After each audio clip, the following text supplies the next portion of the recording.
Olá, você sabia que tem muita gente cansada de igreja, que preferem viver a sua fé sozinhos dentro da sua casa? Os motivos, claro, são muitos. Tem aqueles que se sentem, por exemplo, discriminados dentro da sua igreja, outros se decepcionaram com a postura dos líderes religiosos que deveriam ser bons exemplos e não foram. Tem aqueles que perceberam que existe um abismo enorme entre a teoria e a prática de muitos. Aquilo que a gente conhece por faça o que eu digo, mas não faça o que eu faço. Tem gente que sofre de solidão mesmo dentro de uma grande igreja. Outros sentem falta de amor, de atenção, de apoio. E outros se escandalizam com tanta petição de dinheiro dentro dos templos, que parece que algumas igrejas foram constituídas só para arrecadar dinheiro. No vídeo de hoje vamos abordar esse assunto tão delicado, mas que é muito necessário, pois você precisa saber separar o joio do trigo. Bem-vindo ao canal da Fé.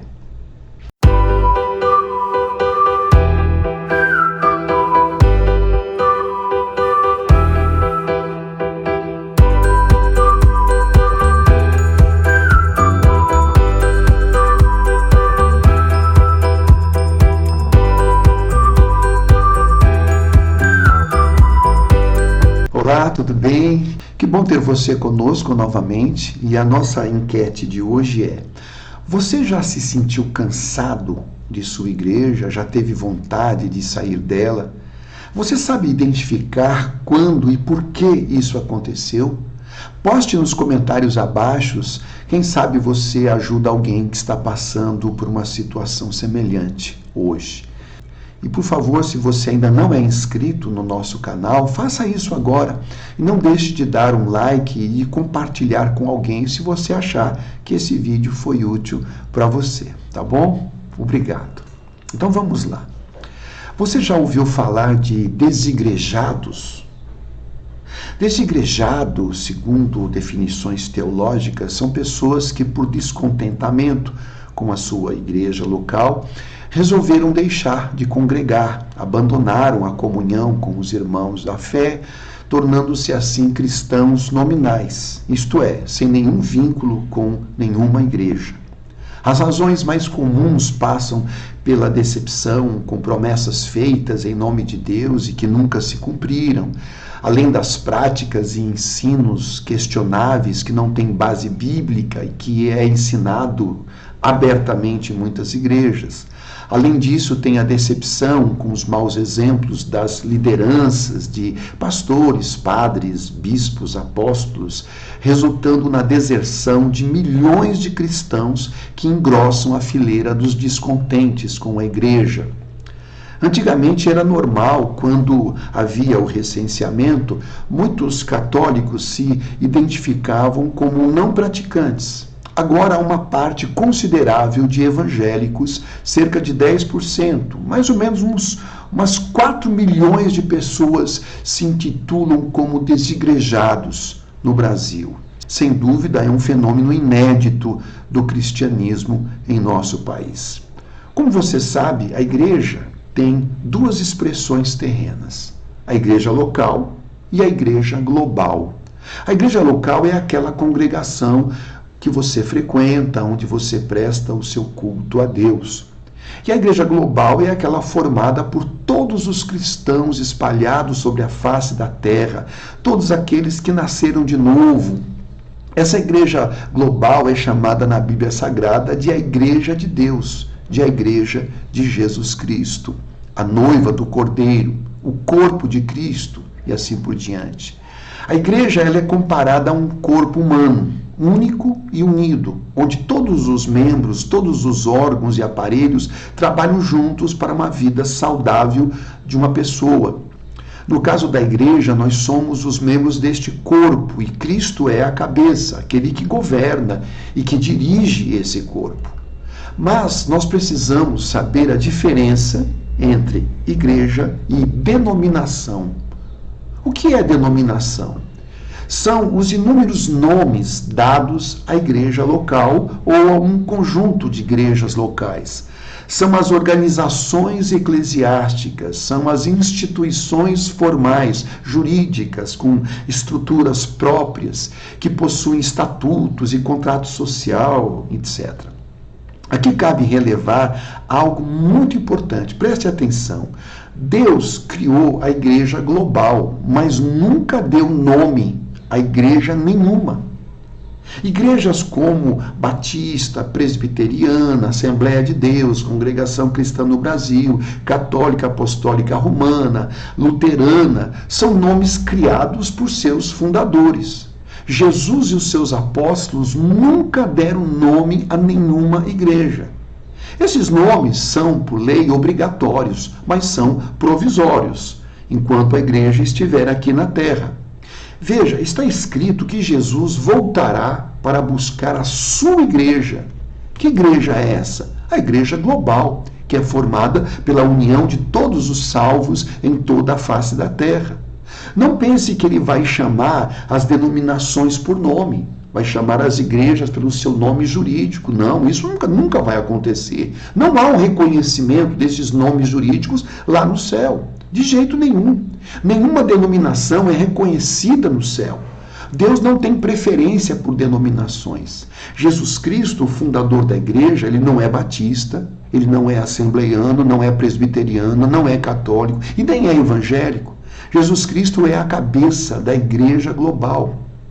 Ele é o noivo e a igreja é a sua noiva. No fim de tudo, após a volta de Cristo, ele reunirá todos os que têm o seu nome escrito no livro da vida. Reunirá todos que nasceram de novo, todos aqueles que serviram e viveram o evangelho genuíno na terra. Jesus disse: aquele que crer e for batizado será salvo. Não é crer numa igreja, não é crer no corpo doutrinal de uma igreja, mas é crer no evangelho de Jesus Cristo, é crer em Jesus Cristo. Mas certa vez Jesus disse assim: eu sou o bom pastor, eu conheço as minhas ovelhas e elas me conhecem a mim. Não pense que todos que frequentam a igreja são salvos. A igreja local é um lugar público. Qualquer um pode entrar e frequentar. Mas só os que nasceram de novo, só os que receberam o Espírito Santo é que serão verdadeiramente salvos. Para você entender melhor essa questão, vale lembrar aqui o ensino de Jesus sobre o joio e o trigo. Eu vou ler essa parábola com você. Outra parábola lhes propôs, dizendo: o reino dos céus é semelhante a um homem que semeou boa semente no seu campo. Mas enquanto os homens dormiam, veio o inimigo dele, semeou joio no meio do trigo e retirou-se. E quando a erva cresceu e produziu fruto, apareceu também o joio. Então, vindo os servos do dono da casa, lhe disseram: Senhor, não semeaste boa semente no teu campo? De onde vem, pois, o joio? Ele, porém, lhes respondeu: o inimigo fez isso. Mas os servos lhe perguntaram: queres que vamos e arranquemos o joio? Não, replicou ele, para que, ao separar o joio, não arranqueis também com ele o trigo. Deixai-os crescer juntos até a colheita. E no tempo da colheita, direi aos ceifeiros: ajuntai primeiro o joio, atai-o em feixes para serem queimados, mas o trigo recolhei-o no meu celeiro. Se você prestou bem atenção, viu que esta parábola fala a respeito da igreja. Esse homem que semeou a boa semente no seu campo é Jesus Cristo. A boa semente são os filhos do reino, os membros da igreja local. Mas diz o texto que o inimigo deste homem semeou o joio no meio do trigo e se retirou. Veja, o inimigo é identificado por Cristo como sendo o diabo. E ele semeou no meio do trigo o joio. Você sabe o que é o joio? Veja esse pequeno vídeo que eu vou passar agora para você entender melhor qual a diferença entre o joio e o trigo. Olha lá, espera aí, ó. Achou outro joio? Ó, então esse aqui é um... Esse aqui é o trigo. Esse é o joio, né? Esse Então vou mostrar aqui pro pessoal. Esse aqui é o trigo. Então olha lá. Esse é o joio e esse é o trigo. Olhando, aparentemente não há diferença nenhuma, ambos são iguais. Ó, agora onde você vê a diferença? Vamos lá, Modemir. Esse é o joio. Aqui, ó. Aí, ó. O joio, ó, aí vocês, ele não tem nenhuma semente, ó. Não tem fruto Tá nenhum. vendo? Só palha. Ele não tem fruto, só a palha só. Agora o E ele trigo. vai gastar o adubo. Agora esse aqui é o trigo, ó. Aonde está a diferença do joio pro trigo? Aí, ó. Aí, ó. O alimento nosso aqui, ó. É que o trigo ele deu fruto, o joio não. Você viu que o joio é muito parecido com o trigo? Nas igrejas, ele fala e se veste como o trigo. Ele tem a aparência de trigo, mas ele não é trigo. Mas nós não temos como saber. Nós não temos como identificar quem são os falsos, os verdadeiros, a não ser que haja algum escândalo que apareça. Mas nós não temos como identificar isso de imediato. Por isso que quando os servos daquele homem disse: você quer que nós vamos lá no campo e arranquemos o joio fora? Ele disse: não façam isso. Porque vocês podem se enganar e arrancar junto com o joio o trigo também. Deixa que eles cresçam juntos. Veja bem, eles vão crescer juntos, não tem. Jesus não deixou que o tirassem. Porque a gente não tem esse discernimento para saber quem é joio e quem é trigo, a gente pode se enganar. Então, ele diz: deixa crescerem juntos. Quando vier o tempo da colheita, quando Jesus vier, ele disse: eu vou fazer essa separação, eu vou tirar o joio. Primeiro eu vou tirar o joio do meio do trigo e vou lançar na fornalha, e vou pegar o trigo e vou colocar no meu celeiro. Olha que coisa maravilhosa. O joio, portanto, ele é muito parecido com o trigo. É por isso que você vê tantos escândalos dentro das igrejas, tantas coisas horríveis que se fazem em nome de Deus, tantos lobos fantasiados de ovelhas. As igrejas estão lotadas de mercenários que só estão ali para ganhar muito dinheiro, explorando a fé das pessoas. Eles usam a Bíblia. Eles usam o nome de Jesus. Eles falam em nome de Deus, mas eles são lobos hipócritas, são fingidos, eles mentem, eles enganam para tirar tudo das pessoas. Sabe quem colocou esses mercenários dentro das igrejas? Foi o diabo. Esses são o joio que está no meio do trigo. Trigo é gente boa. Trigo são aqueles que realmente amam a Deus, que tiveram uma experiência genuína de conversão, que praticam boas obras e amam de verdade os irmãos.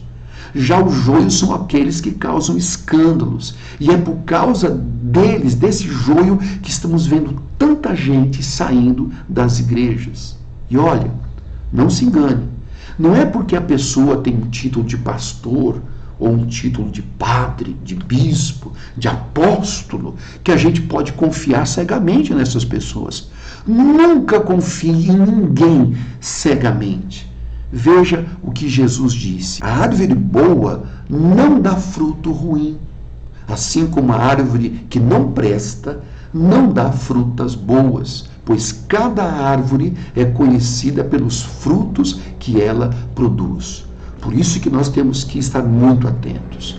Jesus disse: pelo fruto conhecereis a árvore. Então, meus queridos, fiquem de olho nesses líderes estranhos que gostam, por exemplo, de luxo, de relógios e ternos caros, que têm carrões importados de último tipo. Uns têm até aviões que custam milhões de reais, quando grande parte da igreja é formada por gente pobre. Esses líderes são exímios manipuladores nos púlpitos e te convencem a dar tudo o que você tem, até o que você não tem, prometendo, por exemplo, que você vai receber 100 vezes mais. Aí as pessoas simples acreditam nessas mentiras e acabam dando até o que não tem. E quando não conseguem aquilo que eles prometem, vão lá reclamar para o bispo. E o que ele diz na maior cara de pau: ah, você não conseguiu porque você não teve fé. Olhe o que está escrito na palavra de Deus. No passado, apareceram falsos profetas no meio do povo. E assim também vão aparecer falsos mestres entre vocês. Mestres são pastores, apóstolos, bispos, padres e aí por diante. Vão aparecer entre vocês, movidos por avareza. Farão comércio de vós, preste atenção, com palavras fingidas. Mas para eles o juízo não tarda, eles não ficarão impunes para sempre. E a sua destruição não dorme. É a palavra de Deus. Um dia eles vão responder por toda essa prática enganosa que eles exerceram em vida. Um dia eles vão pagar por tudo isso, com certeza. Será que você não percebe que tem alguma coisa errada quando você vê na televisão, no rádio, dentro dos templos, esses pastores vendendo óleo ungido, chave da casa ungida, semente de feijão ungida, vassoura ungida, pela bagatela de R$1.000. Se você der R$1.000, Deus vai te abençoar, Deus vai fazer isso, vai fazer aquilo. E o povo simples acaba indo atrás, acreditando nessas coisas e sendo todas as vezes enganados por esses lobos vorazes. Você quer um bom conselho? Fuja dessas igrejas que pedem dinheiro o tempo todo, que você percebe que tem alguma coisa errada. Como é que eles podem dizer que são representantes de Jesus Cristo, quando Jesus Cristo não tinha nada? Jesus nunca pediu nada para ninguém, muito pelo contrário, ele só deu tudo às pessoas. Ele disse certa vez a algumas pessoas que queriam segui-lo, ele disse assim: pensem bem, eu não tenho onde reclinar minha cabeça, eu não tenho um travesseiro, eu não tenho uma casa. Vocês querem me seguir assim mesmo? Na igreja verdadeira, dinheiro deve ser sempre uma doação voluntária, sem coação, sem teatro, sem pressão psicológica. Algumas igrejas adotam o dízimo em comum acordo com os membros. É justo, desde que você não seja coagido para dar o dízimo, desde que você dê por livre e espontânea vontade, não por obrigação. A igreja que se reúne, por exemplo, em um imóvel, tem um custo. Precisa de dinheiro para pagar o aluguel, a luz, a água, os telefones, impostos. Essas despesas devem ser divididas pelos membros que amam a obra de Deus e que têm prazer em colaborar. Mas, cuidado com um dos maiores perigos do nosso tempo, que é um falso evangelho chamado de o evangelho da prosperidade. Deixe-me falar um pouco sobre esse evangelho da prosperidade. Esse é o evangelho do joio. É um evangelho que parece verdadeiro, mas não é. Esse é o evangelho dos mercenários, que foi criado pelo diabo para explorar a boa-fé das pessoas. O evangelho da prosperidade é algo nefasto e prolifera que nem capim, principalmente nos países pobres. Veja que esse falso evangelho não cresce em países ricos, em países prósperos, só em países pobres, por exemplo, como o Brasil ou como a África. Essa teologia da prosperidade é um absurdo, é algo realmente maligno. Trata-se de uma doutrina religiosa que defende que a bênção financeira é o desejo principal de Deus para os seus filhos. E prega que quanto mais dinheiro, mais bens materiais você dá para essas igrejas, para esses líderes, mais Deus vai aumentar a sua riqueza material, mais Deus vai te dar dinheiro e mais prosperidade. Eles despertam a cobiça nas pessoas, a ganância pelo enriquecimento. E essas pessoas iludidas dão não só dinheiro, mas também dão seus carros, suas casas, suas economias. E pensam que estão comprando a sua bênção como se Deus fosse um mercenário. Não é à toa que tantas pessoas estão decepcionadas com as igrejas. Mas não é apenas a questão financeira. Eu tenho que dizer uma coisa também importante. Muito cuidado também com essas igrejas cheias de profecias, de revelações, cheias de sonhadores, de visionários, de pessoas que veem demônios em todo lugar. nunca aceite uma profecia sem julgá-la com rigor. Assim está escrito em Coríntio: tratando-se de profetas, falem apenas 2 ou 3 e os outros julguem. Você entendeu? Não pode aceitar qualquer profecia como se viesse de Deus. Não importa quem seja que fale, toda profecia precisa ser julgada. Primeiro, se ela é bíblica. Uma profecia não pode contradizer a Bíblia Sagrada. Segundo, deve-se julgar o profeta, se ele tem um bom testemunho de todos. E terceiro, aquela profecia só será verdadeira se ela se cumprir verdadeiramente na sua vida. Por isso, cautela com toda profecia que você ouvir. Eu já conheci várias pessoas que saíram de igrejas frustradas, decepcionadas com tantas falsas profecias, tantas falsas revelações, tantos falsos profetas, porque essas profecias dadas não se cumpriram. A pessoa acha que ela é profeta, tudo que ela sente no coração, ela acha que é Deus falando e joga isso para os outros. E a própria Bíblia diz que o coração é a coisa mais enganosa que existe. Para você não se frustrar com igrejas dessa natureza, adquira a virtude da prudência. Olha o que está escrito em Provérbios: ouça o sábio e cresça em prudência, e o instruído adquira habilidade. Agindo assim, você não vai engrossar a fileira dos desigrejados. Lembre-se, ao longo da caminhada cristã, você vai se frustrar com muita gente, vai se desiludir com muitos líderes religiosos, vai se decepcionar com muitas igrejas, mas uma coisa eu te digo: o Senhor Deus nunca vai te frustrar. Jesus nunca vai te decepcionar. Sabe por quê? Porque só Ele é fiel e verdadeiro. Concluindo, veja, eu não sou a favor de se estar desigrejado. Eu amo a Igreja de Cristo na terra.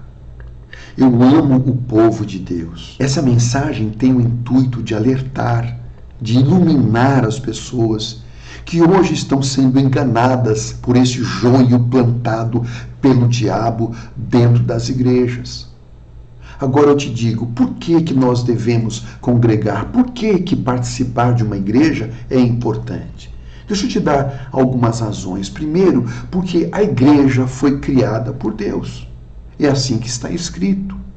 Fique ciente de como se deve proceder na casa de Deus, que é a igreja do Deus vivo, coluna e o alicerce da verdade. A igreja é uma bênção para o nosso desenvolvimento espiritual.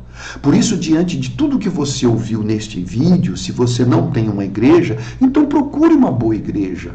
Elas existem, não são poucas.